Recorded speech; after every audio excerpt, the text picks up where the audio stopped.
আসসালামু আলাইকুম। আজকে আমরা দেখাবো মজাদার স্বাদের কাঁঠালের বিচি দিয়ে ছুরি শুটকির রেসিপি।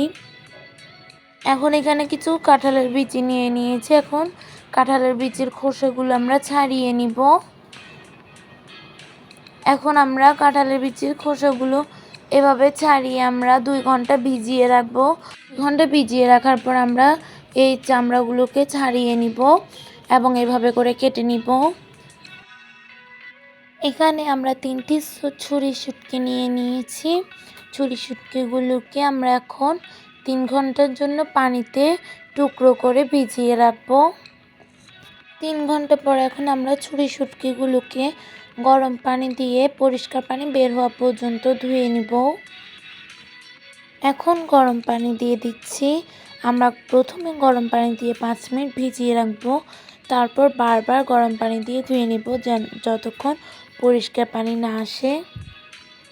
ভালোভাবে শুটকি মাছগুলোকে ধুয়ে নেওয়া হয়ে গিয়েছে। এখন রান্না শুরু করার জন্য আমরা প্রথমে একটি প্যানের মধ্যে তেল দিয়ে দিয়েছি। এখন হাফ কাপ পরিমাণে পেঁয়াজ দিয়ে দিয়েছি। এখন 2 টেবিল চামচ লবণ দিয়ে দিব। 2 টেবিল চামচ রসুন বাটা দিয়ে দিচ্ছি। 1 চামচ আদা বাটা দিয়ে দিচ্ছি। 1 চামচ হলুদ গুঁড়া দিয়ে দিচ্ছি। 3 চামচ মরিচ গুঁড়া। 1 চামচ জিরার গুঁড়া।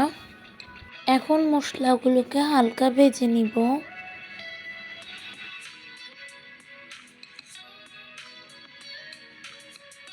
এখন মশলাগুলো ভেজে নেওয়া হয়ে গিয়েছে। আমরা এখন শুটকিগুলো দিয়ে দিয়েছি। এখন এগুলোকে ভালোভাবে মশলার সঙ্গে কষিয়ে নিব।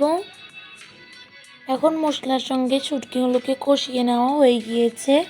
এখন আমরা 1 কাপ পানি দিয়ে দিব। পানি দিয়ে আবারও শুটকিগুলোকে ভালোভাবে কষিয়ে নিব। কষানোর জন্য এখন ঢাকনা দিয়ে রেখে দিচ্ছি। এখন কষানো হয়ে গিয়েছে। আমরা এখন কাঁঠালের বিচিগুলো দিয়ে দিব।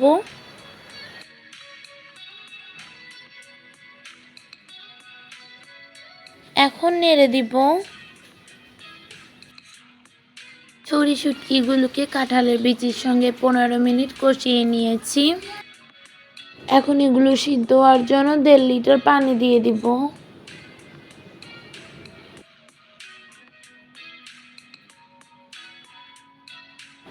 এখন এগুলো সিদ্ধ হওয়ার জন্য ঢেকে রেখে দিব।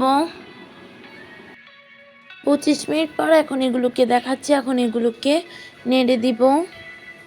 এখন কিছু কাঁচামরিচ দিয়ে দিব। এভাবে করে কয়েক মিনিট রান্না করে নিব। 15 মিনিট পর এখন দেখাচ্ছি।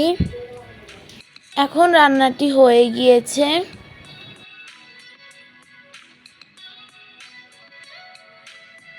এখন আমাদের কাঁঠালের বিচি দিয়ে ছুরি শুটকি রান্না হয়ে গিয়েছে। আমাদের দেওয়া ভিডিওটি ভালো লেগে থাকলে আমাদের ইউটিউব চ্যানেলটি সাবস্ক্রাইব করে দিবেন এবং ফেসবুক পেজটি ফলো করে দিবেন। সাথে লাইক, কমেন্ট এবং শেয়ারও করবেন। আসসালামু আলাইকুম।